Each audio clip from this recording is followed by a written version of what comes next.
A final draft of the new constitution was adopted by the Cuban parliament last December. It establishes important changes, including the recognition of owning private property on the island. Nuris Higueras opened her own restaurant under a government decree that expanded self-employment 8 years ago. This is a family project of our own capital, and I was favored by that opportunity they gave us so that we could develop our own projects to live on. Even for those who have started up projects under a self-employment license, the new Cuban charter will open doors to greater possibilities.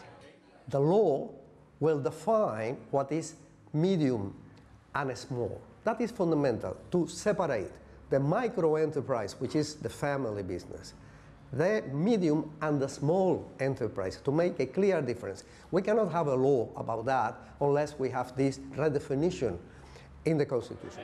For local business owners like Nuris Higueras, the adoption by the new Constitution of the private property establishes an important and legal framework for the development of the private initiative in Cuba.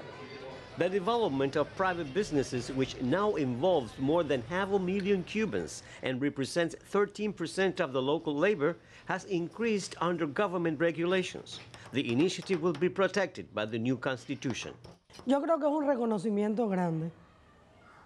I think it's a big recognition since now we really have our space, right? Of course, I would also like to see the approval of small and medium enterprises, though I think it's a good step to see that the Constitution takes it into account.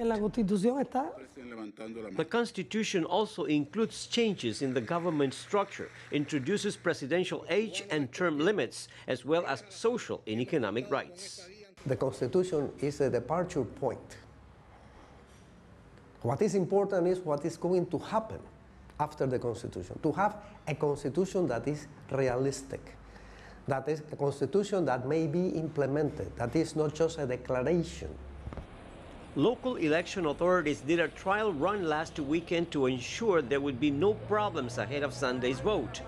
If the referendum is ratified, Cubans will see a restructured government and a new constitutional order in tune with the country's current times. Luis Chirino, CGTN, Havana.